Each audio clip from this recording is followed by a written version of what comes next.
Today, we're going to dive deep into a story that, while relatively short, has cast a long shadow over science fiction. We're talking about Ray Bradbury's iconic 1952 short story, A Sound of Thunder. This story is more than just some fun, popcorn time travel piece. It has burrowed its way so deeply into our cultural consciousness that we have all forgotten about it. But it's the story that's given us the concept of the butterfly effect, a term that, incredibly, emerged from this very story. Bradbury's vivid descriptions and his compelling narrative make the events of the story truly come alive. A Sound of Thunder was first published in Collier's magazine on June 28, 1952. To truly grasp its impact, we need to place it squarely within the context of the era it was written. Ray Bradbury, born in 1920, was an acclaimed American author and screenwriter, famous for his wide variety of science fiction and horror short stories, and, of course, his seminal novel Fahrenheit 451. While he's widely and rightfully considered a giant of science fiction, Bradbury himself actually resisted that categorization. He maintained that his books depicted the fantastical and unreal stories of what might happen in a dystopian future, rather than something that would someday be scientifically possible. His work, including A Sound of Thunder, consistently dives into deeper philosophical questions, exploring issues like censorship, state oppression, and, crucially, the unforeseen effects of rapidly evolving technology on human society and the natural world. The story is set in the distant future of 2055, though it is deeply rooted in and directly alludes to the very real fears and concerns that terrorized the United States in the aftermath of World War II and the burgeoning Cold War. These anxieties were real and impact our culture today, mainly the ever-present threat of FASCISM, a term YouTube does not like, as well as general unease about rapid technological advancements that seem to have been outstripping ethical considerations, and of course, a growing awareness of technology's potential negative impact on the fragile environment. Indeed, Bradbury used the lens of time travel to magnify these very real contemporary anxieties. Let's zoom into those anxieties, because they are the bedrock of this narrative. The 1950s had just borne witness to the horrific violence of dictatorial regimes. The escalating Cold War also fueled widespread fear about communism and totalitarian leadership. This is reflected in the story's political backdrop, which is a key piece in the narrative. At the very beginning of the story, we learn that a presidential election has just concluded. The Democratic candidate, Keith, has narrowly won, defeating a truly terrifying and tyrannical figure named Deutscher. A Keith versus Deutscher certainly calls out the political implications at the time right away. It's not hidden in the narrative at all. Our protagonist, Eccles, is noted as being relieved by this outcome. He describes Deutscher as anti-everything. That includes militarist, antichrist, anti-human, anti-intellectual. He is explicitly someone who sought, quote, strong-arm dictatorial rule, and the very sound of his name, Deutscher, with its German roots, reinforces the connection to that one Austrian painter and the recently toppled German regime. The election between Keith and Deutscher represents a larger, monumental ideological struggle between the forces of democracy and the insidious allure of FASCISM. Bradbury is setting the stage, letting us know the stakes, even before a single time travel journey has begun. We know the threat of totalitarian rule is present within this world. Beyond the political, Bradbury explores the danger of unrestrained technology. Time Safari Inc. is a company central to the story. They've achieved the astounding, almost godlike feature of commercializing time travel.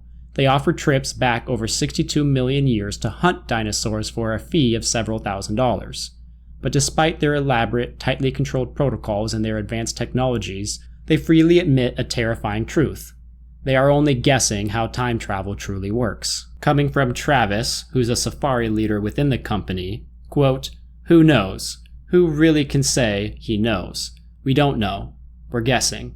But until we know for certain whether our messing around in time can make a big roar or a little rustle in history, we're being careful." This admission of uncertainty, coupled with their willingness to proceed for profit, highlights an apparent recklessness. It reveals concern about the potential for overzealous and ultimately destructive use of technology. That being technology unleashed without fully understanding its consequences, or perhaps without sufficient ethical consideration. Bradbury's depiction of the time machine itself is highly symbolic and telling. He doesn't portray it as a sleek, perfectly controlled marvel. Instead, he depicts it as a mass and tangle, a snaking and humming of wires and steel boxes, implying that this key piece of technology is inherently chaotic, complex, and perhaps impossible to understand. Its very noises are ominous, described as screams and murmurs, even personifying the machine and adding to its sense of inherent menace. When the machine begins its journey through the ages, Bradbury writes that it made a sound like a gigantic bonfire burning all of time, all the years and all the parchment calendars, all the hours piled high and set aflame. These words, associating time with fire and destruction, suggest that the time machine is actively consuming and disrupting the very fabric of existence. The theme of nostalgia and the threat of FASCISM is intertwined with these worries about technology, and create the rest of the narrative. The story presents the past as both a threatening place filled with prehistoric dangers and, ironically, a potential safe haven from present political turmoil. Before the hunt, Eccles contemplates what would happen if Deutscher had actually been elected, joking that he would be seeking refuge in the past, to escape the oppressive regime. The official at Time Safari even confirms that they have been receiving calls from half-joking clients wanting to escape to the past, highlighting a collective desire to flee the complexities and anxieties of the present. The past in this context is presented as a simpler time before the conflicts and confusions of the modern world. It's an idealized, untainted refuge. However, Bradbury delivers a disturbing statement. Quote, "Nostalgia may seem innocent or enticing, but in fact, it can directly feed FASCISM ideology. This is because it is precisely Eccles' actions on this nostalgic, exotic trip to the past that ultimately brings about Deutscher's authoritarian ideology. Historically, this connection is apparent. Many oppressive leaders during World War II, like the Germans and the Spanish, have indeed used rhetoric that emphasize a return to a simpler, more traditional past, often demonizing modern complexities and promising a golden age that never was. We even see a similar message with the current U.S. administration, which aims to make America great again. Indeed, common threads in politics never seem to go away. Bradbury shows how a longing for an imagined past can have a devastating, unintended consequence for the future. Maybe we as a country should revisit this book when thinking about our future. And that brings us to another core thematic pillar, the complexity of nature and the importance of all creatures. This story is a masterclass, an absolute clinic in illustrating the delicate balance of the natural world. Travis, the safari leader, delivers grandiose speeches about time travel, but it's in his warnings about the sensitivity of nature that the true weight of the story lies. He explains how the interruption of any natural processes occurring in the past could have devastating impacts on the course of future events. His famous quote from this story is, "Step on a mouse and you leave a print, like a Grand Canyon, across eternity." He elaborates on the terrifying cascade effect. The death of a single mouse, an event that seems utterly insignificant in the grand scheme, could ricochet out and cause a caveman to starve, and from there prevent the pyramids from being built. It's a dark illustration that every single component, no matter how small or seemingly insignificant, is crucial to the entire system. Bradbury argues that humans, with their technology, fail to fully comprehend this intricate web of life, often leading to unforeseen consequences.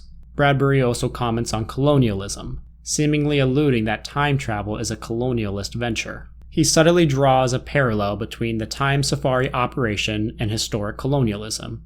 We see wealthy, privileged individuals like Eccles paying an exorbitant sum of $10,000 at the time to travel to the distant past and hunt creatures that have been extinct for millions of years.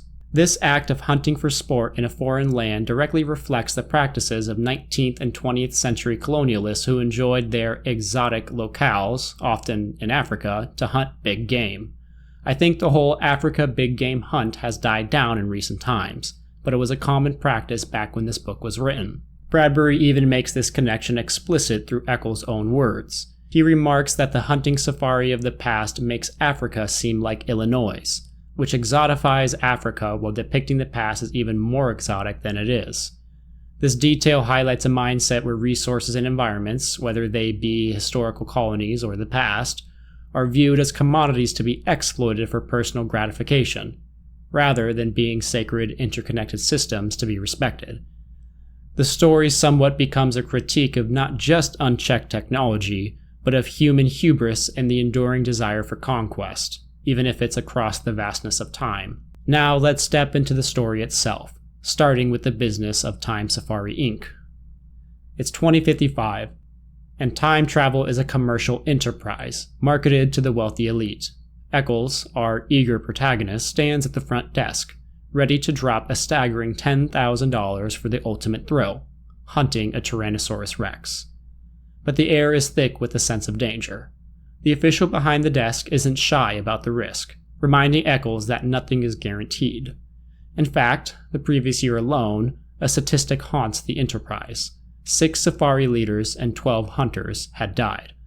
This high mortality rate is a testament to both the inherent peril of the venture and, arguably, the company's recklessness in continuing to offer such dangerous trips. Eccles immediately asks about survival guarantees, betraying his inner fear. He's told there are very strict rules about obeying Travis, the safari leader, and there are numerous rules for the hunting party's behaviors. This immediate emphasis on rules and danger establishes the high stakes and theme of control, or lack thereof, that pervades this story. Before Eccles sets foot in the time machine, we are given a critical piece of context. A presidential election has just concluded, and the Democratic candidate, Keith, has narrowly won, defeating the totalitarian Deutscher. Eccles expresses immense relief, even joking that Deutscher is a proponent of strong-armed dictatorial rule, and if he won, he would have used the time machine to escape to the past. The official at the desk agrees, calling Deutscher anti-everything. This seemingly simple political discussion is anything but. It establishes the ideological battleground of the story, democracy versus fascism. We are left with the terrifying potential for an altered future, even before the journey to the past has begun. Eccles then meets the rest of his party, Travis, who's a stern and uncompromising safari leader. Then, Lesperance, his assistant, who acts as a more calming, pragmatic presence. There are also 2 other hunters, Billings and Kramer. They are outfitted with highly specialized gear such as guns, sturdy helmets, and oxygen masks. These masks are, of course, used for breathing, but also to prevent them from introducing bacteria into the air of the past, a minute detail that underscores the fragility of time and the environment that Bradbury will soon expose. As they enter the time machine, Bradbury starts depicting it. It is a mass and tangle, a snaking and humming of wires and steel boxes, implying something chaotic and complex, perhaps even beyond human understanding.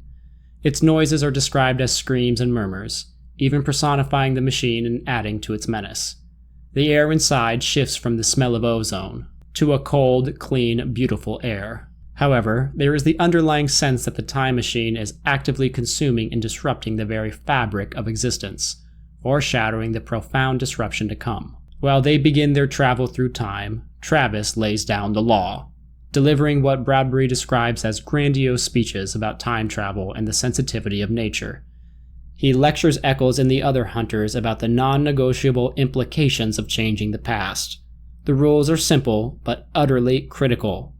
They may only shoot when instructed by Travis, and are forbidden from touching anything during their stay, including leaving the designated path. Eccles then starts questioning these rules and how extreme they seem to be. Travis responds with a stern explanation.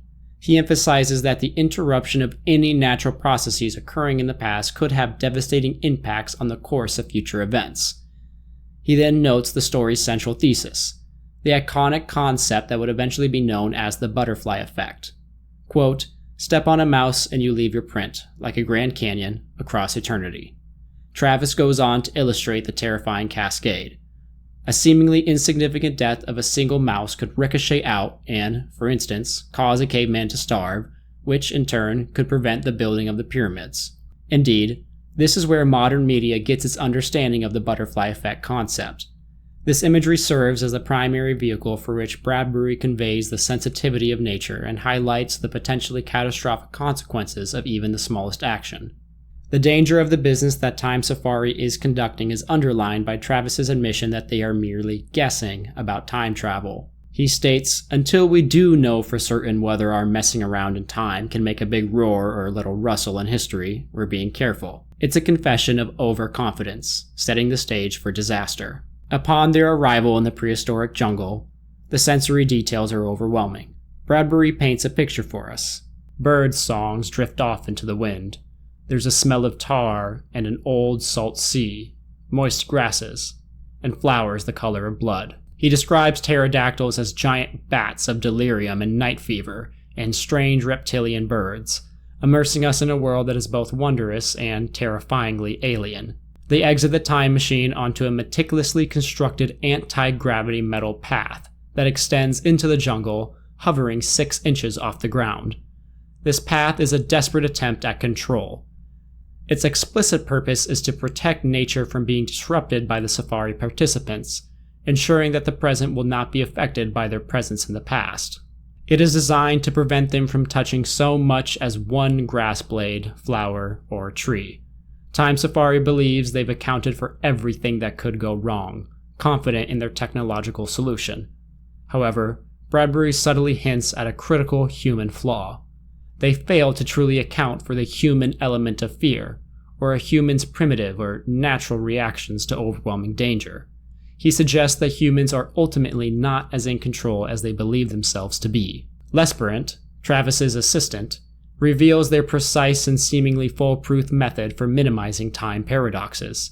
He has already tracked down the Tyrannosaurus Rex on a previous trip, ensuring that this is not a random hunt. They are targeting a specific animal that, through natural processes, was going to die anyways no more than 2 minutes after they kill it. This is their attempt to leave the past as close to its natural course as possible. It is indeed a very calculated act, yet it is brimming with the hubris that Bradbury critiques. It's the idea that humanity can control, manipulate, and even profit from time itself without any consequence. After a wave of uncomfortable silence, the beast appears, the Tyrannosaurus Rex. Bradbury's depiction is almost theological, presenting the creature as an enormous, strong, and hungry force of nature, a great evil god, folding its delicate watchmaker's claws close to its oily reptilian chest. Its movement is described like pistons, 1,000 pistons of white bone, sunk in thick ropes of muscles, sheathed over in a gleam of pebbled skin like the mail of a terrible warrior. Its massive body rises 30 feet above half the trees, a living, breathing testament to primal power. The scale and raw, terrifying power of the Tyrannosaurus Rex is simply too much for Eccles.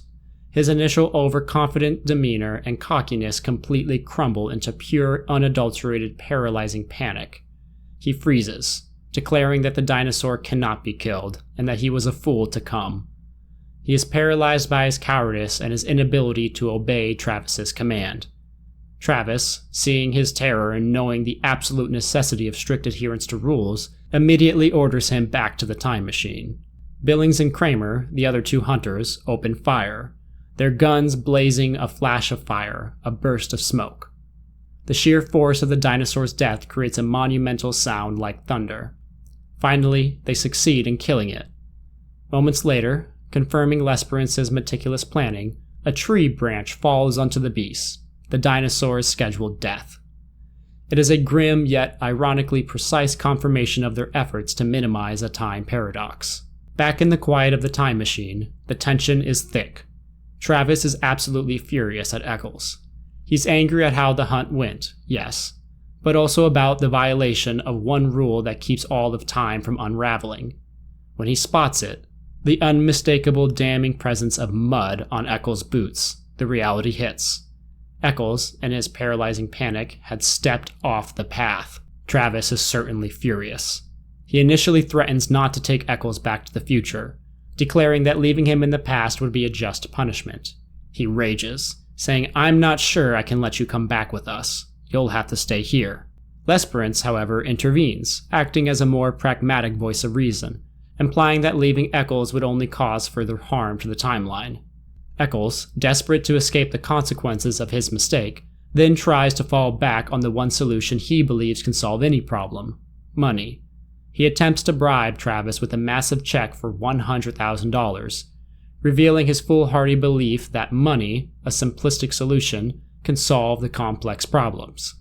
This gesture only serves to highlight his failure to grasp the implication of his actions. As a punishment, Travis forces Eccles to leave the time machine and go back to retrieve the bullets from the T-Rex's corpse, a gruesome and humiliating task. Eccles returns, with his arms bloodied and trembling. Now that the punishment is done, the party prepares to go home, oblivious to the true, subtle horror that has already begun to ripple through the fabric of their reality. The return to 2055 should be a moment of relief, but instead, there is a feeling of dread in the air. Travis asks the man behind the desk if everything is okay, and the man reassures him that all is fine. But then, Eccles notices it. The world is subtly, indescribably different. A sign on the wall now has words spelled differently, which seems like a minor alteration, but one that screams that reality has shifted. The air itself has a faint, unsettling chemical smell, and the people in the office now seem somewhat strange. A wave of sickening panic washes over Eccles as he realizes how profoundly his single careless action has changed things. He frantically inspects his shoes, and there, embedded in the mud of his soul, is the tiny culprit, a gold and black butterfly. The butterfly becomes a devastating, powerful symbol of their irreversible error. It represents the delicate balance of the natural world, and serves as a poignant motif for unforeseen consequences, mistakes, and points of no return. This tiny, unnoticed butterfly, with its soundless death, is the true, unseen catalyst for monumental change. Its demise in the distant past is very unlike the thundering death of the Tyrannosaurus Rex that seemed to shake the very foundations of the world. The death of the butterfly rippled outwards, fundamentally altering the future. Bradbury writes in this section, quote, "While what seems to have been the more significant death changes nothing, the seemingly insignificant death of the butterfly that went unnoticed causes a complete shift in the future." The butterfly's beauty, fragility, and tiny size contrasts with that of the T-Rex's violent, huge, and intimidating presence. Yet both share gold and green colors, subtly linking them as interconnected elements of the natural world. It is the seemingly insignificant death of the butterfly that triggers the cascading effects that lead to Deutscher's election. Eccles, his voice trembling, asks the officer who has won the election. The reply confirms his worst fears. Deutscher, the tyrannical candidate, the anti-everything man who represents totalitarian rule and the anxieties of the 1950s. He is now the elected candidate. The future that Eccles tried to escape to, the future where democracy has triumphed, has now become a terrifying reality. And it's all because of his single, careless step. The subtle changes in the environment and language are simply echoes of this monumental shift in power, and it's all due to the butterfly effect. In the face of this irreversible catastrophe, Eccles begs to the universe, begs to the world, to himself, to the officials, to the machine, crying out, "Can't we take it back? Can't we make it alive again? Can't we start over?" His desperate plea resonates deeply with contemporary environmental concerns, similar to our own desire to undo the damage we have done upon our planet with global warming. But Bradbury's message is clear and uncompromising. Despite possessing a time machine, the hunting party cannot start over or go back in time to fix their mistakes. The world is far too complicated for such simple solutions, and attempting to fix it would only risk making even more of a mess. Time travel, in this narrative, for all of its power, cannot undo the damage that Eccles has caused. The story reaches its unavoidable climax. Travis, the guardian of time, enters the room. A sound of thunder is heard once more. This time, it is not the roar of a prehistoric beast, but the bang of Travis's gun as he kills Eccles. It's a murder that carries the weight of both justice for a monumental transgression against time itself, and a desperate final act of despair in the face of a ruined future. Ray Bradbury's A Sound of Thunder stands as a timeless masterpiece of science fiction. It proclaims that the smallest things can change the future in impactful ways. The death of a massive T-Rex, which was scheduled to die anyways, ultimately changed nothing in the grand scheme of the future. Yet, the seemingly insignificant soundless death of the butterfly triggers a cascade of events that lead to a complete shift in the future. The story also delivers the message of being careful with technology. Humanity can face disaster when we wield our technology with a lack of understanding or respect for the balance of life and nature. Time Safari Incorporated, for all its sophisticated planning, for all its belief that it had accounted for all factors that would lead to a change in the past, ultimately failed to account for the human element of fear. Bradbury implies that neither money nor technology can fix environmental damage. Once environmental change has been set in motion, the mistakes are simply too big to be undone. The story juxtaposes the enormous, thundering T-Rex with the tiny, delicate butterfly, demonstrating that both the large and loud and the small and delicate can have a meaningful impact on history. These conclusions make A Sound of Thunder an essential piece of speculative fiction. It reminds us that the future is not a fixed, predictable path, but always an interconnected ecosystem. Within the delicate balance of nature, every single action, no matter how small, can echo with the force of a thunderclap, forever altering the world as we know it. Did you know where the butterfly effect came from originally? Let me know in the comments below. If you liked the video, please hit the like button and subscribe for more video essays exploring stories. Thank you for watching.